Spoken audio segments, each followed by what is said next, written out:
ہمارے عرب ممالک کا ہم جائزہ لیں کہ عرب ممالک خود امت مسلمہ کے خون سے بنی ہوئی سیج پر گزر کر وہ اس مقام کو پہنچے ہیں کہ آج انہیں مملکت عربیہ کہا جاتا ہے۔ عرب ممالک وجود میں کیسے آئے ہیں؟ ہم نے کبھی اس تاریخ کا جائزہ نہیں لیا ہے۔ عرب ممالک یہ خود خلافت عثمانیہ کے قتل عام اور اس کی تاراجی کے نتیجے میں وجود میں آئے، اور یہ جس کو آج ہم ممالک سمجھتے ہیں اور جس کو ہم آس لگائے بیٹھے ہیں اور ان سے توقعات باندھے بیٹھے ہیں کہ یہ ممالک حرکت میں کیوں نہیں آتے ہیں، یہ ممالک اس پر کیوں ایکشن نہیں لیتے ہیں۔ ان ممالک نے OIC کے نام سے ایک اتحاد بنائی ہے،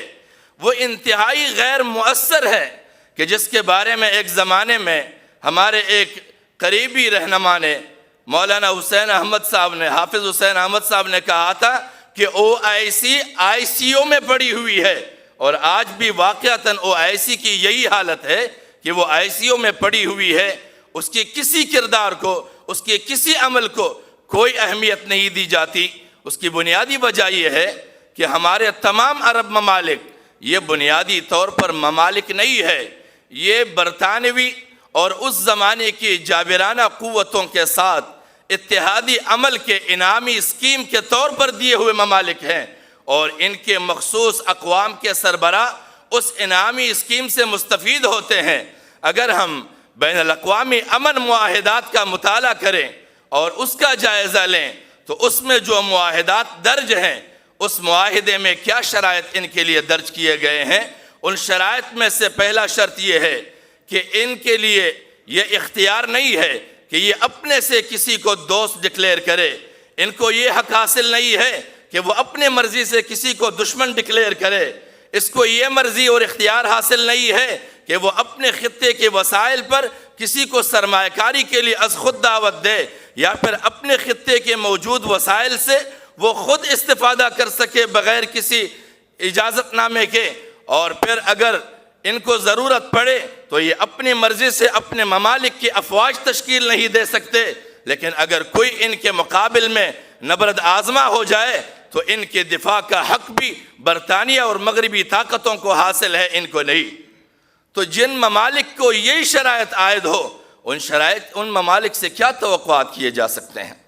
اور پھر ساتھ میں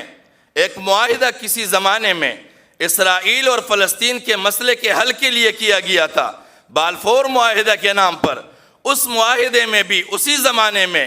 کئی سارے ممالک کے خطے ہتھیائے گئے تھے۔ اسرائیل نے اردن کا خطیہ بھی ہتھایا تھا، لبنان کا بھی ہتھایا تھا، مصر کا بھی ہتھایا تھا، اور کئی سارے تھے۔ لیکن جب معاہدوں کا وقت آیا تو ان عرب ممالک نے اپنے خطوں کے حدود کا تعین تو کیا، اپنے خطے وصول کیے، لیکن فلسطین کو ایسا ہی چھوڑ دیا جیسے آج اس کی حالت۔ اور آج پھر ان کی حالت یہ ہے کہ وہ علیحدہ بنیادوں پر، منفردانہ بنیادوں پر اسرائیل سے معاہدات کر کے ان کے سرمایے سے اپنے مستقبل کے طور پر معیشت کو محفوظ بنانا چاہتے ہیں۔ فلسطین کے مسائل کی ان کی کوئی دلچسپی نہیں ہے،